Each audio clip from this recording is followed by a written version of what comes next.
बिस्मिल्लाहिर्रहमानिर्रहीम। अस्सलाम वालेकुम dear students. CS602 computer graphics है। C++ में आपने प्रोग्राम बनाना है।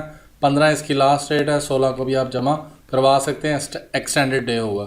आपने 2 फाइल जमा करवानी है, C++ की और exe फाइल, और ये प्रोजेक्ट आपने जिप करके भेजना है, यानी दोनों फाइल्स को आपने जिप करना है। सारा कुछ बताया जाता है, सुनते नहीं है वीडियो, बस ऐसे पास करके कोडिंग लिखते हैं।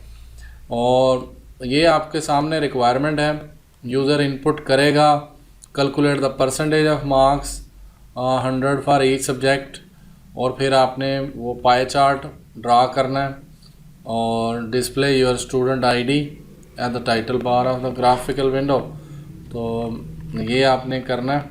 अब हम नेटबीन्स डेव C++ खोलते हैं। डेव C++ को इस प्रोग्राम को रन करने के लिए आपको फाइल में जाना होगा, न्यू में जाना होगा और प्रोजेक्ट पे क्लिक करेंगे, और ये वाली चीज़ आपके नज़र नहीं आएगी।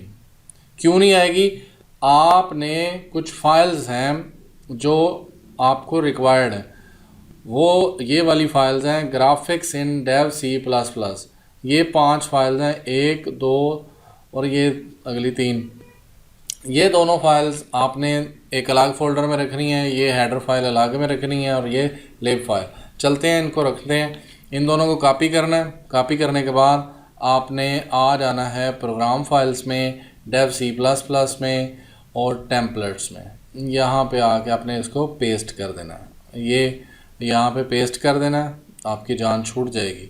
उसके बाद फिर वापस आ जाए डेव C++ में और हम दोबारा जाते हैं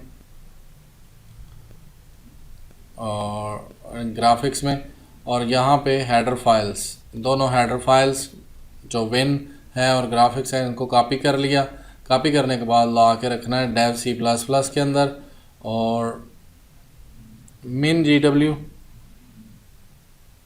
उसके बाद आपने x86, उसके बाद इस इंक्लूड फोल्डर में यहाँ पे ला के इसको पेस्ट कर देना है दोनों फाइल्स को, तब आपका काम ओके हो जाएगा। नेक्स्ट चलते हैं नेक्स्ट फाइल के लिए, लेकिन बाहर निकलना पड़ेगा डेव में, तो ताकि आपको याद रखे। अब हम वापस जाएंगे, यहाँ से हम ये आखिरी फाइल रह गई है libgi.a, कॉपी करें इसको। कॉपी करने के बाद आपने आ जाना डेव C++, min GW में, इसी में आना है। इसमें आने के बाद आपने x86 64 इसमें आना है। फिर आपने आना है लिब में, इस लिब में आके इसको पेस्ट कर दें, लिब। तो इसका पाथ याद रखें। जब आप ये सारा कुछ कर लेंगे, कंप्यूटर रीस्टार्ट कर दें, डेव भी रीस्टार्ट कर दें और फिर वापस आ जाएं, तो आपके पास ये आया होगा कंसोल ग्राफिक एप्लीकेशन। यहाँ पे आपने अपनी VUID लिख दें तो ज़्यादा अच्छा है, और ओके कर दें। ओके करने पे आपके सामने आ जाएगा यहाँ पे मेन डॉट, तो इसको सेव कर दें। सेव करने के बाद आपने अब कोड लिखना है और रन करते हुए 4.9.2 32 बिट रिलीज़ ये इधर रखना है। और ग्राफिक्स, विंडोज़, कोनियो और आईओस्ट्रीम आपको चाहिए। मेन आपने मार्क्स इनपुट करने हैं, enter the subject of subject 1, उसके मार्क्स लिख दें, इसका सब्जेक्ट 1, सब्जेक्ट 2, सब्जेक्ट 3, और फिर इनकी परसेंटेज उसने जैसे कहा था परसेंटेज निकालनी है। मैंने इनको शुरू में ही फ्लोट रखा है, और फ्लोट के साथ इनको मल्टीप्लाई ज़रब करके रख लिया, तो हमारी परसेंटेज ए में आ जाएगी, परसेंटेज बी, परसेंटेज सी, तीनों सब्जेक्ट का आ जाएंगे। ये उसकी ग्राफिक की विंडो चलाने के लिए है। और उसके बाद एक्स एक्सिस इसके कितने रखने हैं कि पाई चार्ट कहाँ पे डिस्प्ले हो, तो इससे आप एक दूसरे को डिफरेंट कर सकते हैं कोड को, एक्स वाई के वेरिएबल को बदल सकते हैं। और रेडियस कितना रखना है, और 100 है, 150 है, 200 है, जो मर्ज़ी रखें। स्टार्ट एंगल कौन सा होगा, 0 से स्टार्ट करना है या एंगल चेंज करना है। एंड एंगल क्या होगा, परसेंटेज ए मल्टीप्लाई बाय 360, तो सारा कुछ इसी के थ्रू ही हो रहा है। 3.6, तो एंगल ए से बी, जहाँ पे एंड एंगल हुआ है वहाँ से स्टार्ट एंगल बी हो जाएगा, और फिर वो, और जहाँ पे एंड एंगल बी हुआ है वहाँ से स्टार्ट एंगल सी होगा। इस तरह हम उसको बना सकते हैं।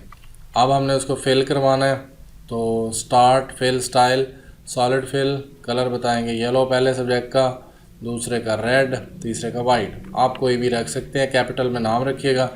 इसको स्टार्ट एंगल देना है, एंड एंगल देना है, रेडियस देना है। तो ये सारी चीज़ें देने के बाद अब आपने ये लेबलिंग करनी है कि जो नाम शो हो उसके ऊपर वो कर दें, और जो आप चाहते हैं सब्जेक्ट का नाम, इससे भी थोड़ा डिफरेंस हो जाएगा।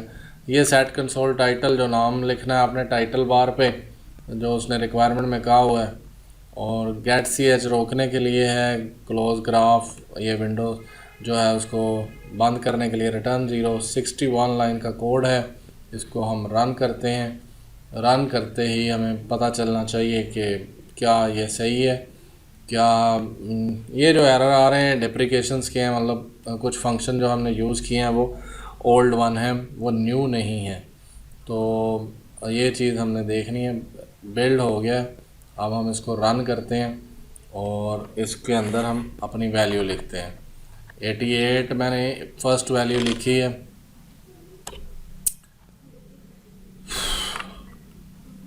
उसके बाद मैं नेक्स्ट 45 रख रहा हूँ, नेक्स्ट 33। तो ये CS41 के उसने बता दिया कितने % है, और वो टाइटल बार पे मेरी वीडियो आईडी शो हो रही है, और ये 88%। और उसके बाद बी का 45, और फिर जो है वो ये 33। तो ये तीनों सब्जेक्ट का कलर वो शो कर रहा है। तो यही हमने देखना था, यही आपको बता दिया है। इसको क्लियरली देख लीजिएगा। कोडिंग में कुछ मैल फंक्शन हुआ तो उसको भी क्लियर कर लीजिएगा। इसके ज़्यादा से ज़्यादा जो है वो एंगल्स और इनके नाम आप चेंज कर सकते हैं, वेरिएबल्स के नाम बदल लीजिएगा। आपने जब सबमिट करना है तो एक तो ये वाली फ़ाइल pie-chart.cpp, और इसी की एक एग्जीक्यूटेबल फ़ाइल होगी pie-chart.exe, तो उन दोनों को सबमिट करना है। अभी कोड के अंदर कुछ और बेहतरी हो सकती है तो वो कर लीजिएगा। मेरी तरफ से जो मुझसे बन पड़ा है वो मैंने किया है इसको। तो ये वही चीज़ें शो कर रहा है। इसके अंदर जो चीज़ हम जिसका ज़्यादा लिखेंगे वो उसके हिसाब से उसको देखेगा। स्टार्ट एंगल, एंड एंगल क्या चीज़ें हैं, और इसके अंदर हमने ये दिया हुआ है कि बी सब्जेक्ट का कितना है, ए का कितना है, एंगल्स। और अगर इसके अंदर कुछ चेंजेस कर सकते हैं तो वो कर लीजिएगा, ज़्यादा बेहतर तो यही है। और इसको पढ़ने की कोशिश करें, ये थोड़ा मुश्किल सब्जेक्ट है। थैंक यू जी, थैंक्स फॉर वाचिंग।